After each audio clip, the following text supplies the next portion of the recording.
Cette année, on a eu beaucoup d'animes isekai, ces animés où le protagoniste se réincarne dans un autre monde de magie et devient surpuissant et entouré par 36 000 meufs. C'est certes toujours la même chose, mais pour une raison inconnue, les animes isekai sont addictifs. C'est sûrement grâce au combat intense, à la découverte d'un nouveau monde, au développement du protagoniste, mais surtout pour les waifus.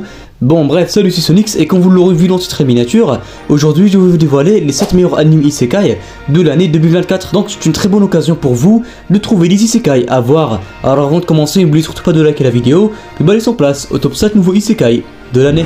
7ème position, un isekai que j'ai vraiment aimé, Devil Chukara Chidata, je sais pas, le titre est vraiment trop long.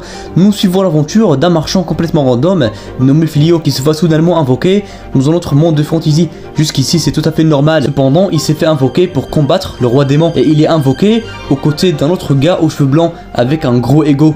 Ouais, typiquement le genre de personnage frauduleux. Mais voilà, il y a un gros problème, après les tests, il s'avère que le mec cheveux blancs a un level de 999, mais le protagoniste Filio n'a qu'un simple level 2. Ouais, c'est terrible, mais c'est pas fini. Non seulement il est invoqué dans ce monde sans sa permission, mais en plus il l'abandonne en plein forêt très dangereuse pour se débarrasser de lui. Ouais, le gars n'a pas de chance. Après avoir rencontré une démon, sa véritable puissance va apparaître, une puissance de level 10 000. Non, je rigole, sa puissance en vrai, elle est infinie. Ouais, voilà, le mangaka ne s'est pas du tout cassé la tête. Et de là commencera son aventure où il va épouser une magnifique démon. Attends, c'est bizarre dit comme ça. Et former une puissante équipe. C'est un bon isekai très cliché, genre fantasy, comédie, romance, combat. 6ème position, Isekai Shikaku, un isekai sorti en été. On suit les péripéties d'un certain Osamu Dazai. Ouais, je sais, c'est le 3ème animé avec un protagoniste nommé Osamu Dazai. Bref, ce dernier est un écrivain dépressif qui veut mettre un terme à sa vie aux côtés de sa femme. Ouais, c'est très déprimant pour un début, mais en essayant de mettre fin à leur jour, le protagoniste Dazai et sa femme sont réincarnés dans un autre monde de magie. Cependant, Dazai et sa femme ne sont pas réincarnés dans le même endroit. Problème, le protagoniste Dazai est, contrairement à des centaines de protagonistes d'anime isekai, il n'est pas du tout content de s'être fait réincarner. Mais bon, ce dernier va quand même rencontrer plusieurs personnes et découvrir ce monde de fantasy génial afin d'apprendre la magie et devenir un bon écrivain dans ce nouveau monde. Absolument pas. Il veut juste retrouver sa femme pour mettre fin à leur jour de nouveau. Est-ce que c'est bon pour vous? Et bien sûr, il finira par faire une grande aventure remplie de fanservice inutile. Mais bon, on a l'habitude. Et aussi une prêtresse va lui demander de sauver le monde alors qu'il n'a aucun pouvoir. Bon, c'est un gros délire bizarre, mais voilà, ça reste un isekai sympa avec un protagoniste qui veut à tout prix se genre comédie aventure protagoniste chelou. 5ème position, Sajaku Timer, un isekai que j'ai adoré. Je l'aurais personnellement mis plus haut dans le classement, bien qu'elle a été réincarnée dans un autre monde et vit à conserver les souvenirs de sa vie passée. Grâce à ça, elle sait comment faire pour vivre une vie paisible et compte bien éviter un maximum les conflits. Franchement, j'aurais fait la même chose si j'étais réincarné dans un monde d'isekai. Seulement dans cette nouvelle vie, la jeune fille semble être née sous une mauvaise communauté. En tant que contrôleuse de monstres, elle fait partie de la plus basse classe sociale et se retrouve maltraitée au quotidien. Et en plus, elle se fait abandonner par son village, qui essaye carrément de l'exécuter à cause de certaines croyances bizarres. Elle a 6 ans, je vous rappelle. Bref, après un long périple, Evie, la protagoniste, va finir par s'échapper et fera la rencontre d'un slime plutôt spécial qu'elle va nommer Ciel. Ce dernier va énormément l'aider et elle va commencer à s'aventurer. Elle va rencontrer par la suite de nombreuses personnes, principalement des chevaliers et des aventuriers, et va prouver son utilité et ses talents. Un isekai très chill que vous devez voir à tout prix, genre aventure, tranche de vie, drame, fantasy. 4ème position, Sasaki Topi-chan, un isekai qui change vraiment. On suit l'histoire d'un homme salarié nommé Sasaki. Bien que son quotidien de salariman ne manque pas d'activité, Sasaki ressent malgré tout un important vide à la fin de ses journées. Un sentiment d'insatisfaction le saisit chaque soir, comme s'il manquait quelque chose à sa vie. Pour répondre à ce manque, l'homme décide sur un coup de tête de se rendre dans une animalerie pour s'y acheter un petit compagnon, sans se douter un seul instant que sa décision était sur le point de bouleverser son futur. Après avoir choisi un adorable oiseau comme nouveau colocataire, celui-ci se révèle capable de parler et se présente comme un sage venu d'un autre monde. Oui, en fait, celui qui s'est fait réincarner, c'est l'oiseau, pas le protagoniste. Pour prouver qu'il vient réellement d'un autre monde, l'oiseau confère à Sasaki des pouvoirs surnaturels, ainsi que la capacité de voyager entre les mondes. En gros, il peut se téléporter quand il veut dans un autre monde de magie. Alors que Sasaki trouvait son quotidien triste et ennuyeux, c'est l'occasion rêvée d'enfin pouvoir s'amuser et vivre dans le confort. Et bien sûr, une grande aventure remplie de problèmes commencera. C'est hyper intéressant et original, genre fantasy aventure, comédie, protagoniste extrêmement chanceux. Sinon, j'ai remarqué que 96% des personnes qui regardent mes vidéos ne sont pas abonnées. C'est dommage, alors si t'aimes bien la vidéo, abonne-toi.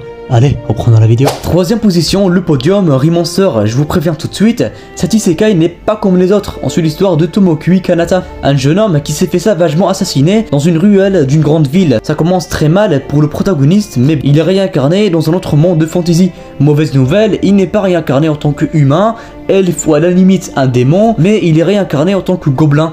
Voilà, cherchez pas à savoir. Et déjà dès le début, on peut remarquer que la société des gobelins est catastrophique, mais en même temps, voilà, c'est des monstres. Bref, le protagoniste Kanata n'aime pas ce style de vie. Alors après avoir abattu quelques monstres, il remarque qu'il est devenu bien plus puissant et a carrément évolué. Et c'est avec cette nouvelle puissance qu'il décide de changer la société des gobelins et prendre le contrôle. Là où commencera une aventure remplie de périples, de problèmes, d'évolutions par-ci par-là, des combats, mais surtout des waifus. Il y en a un paquet. Bon, je pense que vous avez compris, c'est clairement pas un animé à voir en famille. Même si le monde est très bien construit et les combats sont géniaux, il y a des bails chelous, genre isekai, action, fantasy, aventure à ne pas voir en famille.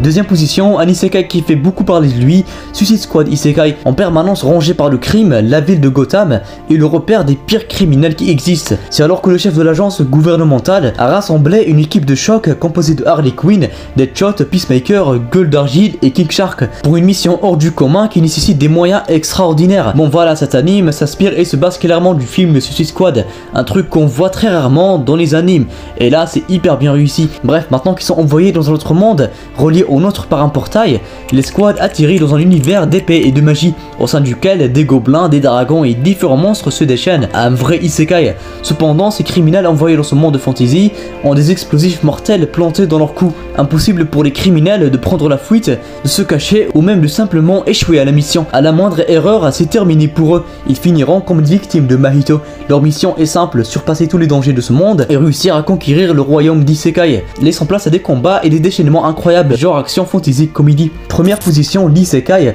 le mieux classé de cette année, Shihyou Mahou no Mashigeta Tsukaikata, un anime isekai que personnellement j'ai bien aimé. Un jour de pluie, Inakumi Suzune et Ryusen Kazuki, deux lycéens admirés de leur établissement, ont proposé à Usatuken, un lycéen normal qui n'avait pas de parapluie, de le raccompagner jusqu'à chez lui en partageant les leurs. En chemin, complètement par hasard, le trio est soudainement invoqué dans un autre monde. Alors que Suzune et Kazuki ont été convoqués en tant que héros, il semblerait toutefois que Ken ne soit qu'une sorte de dommage collatéral.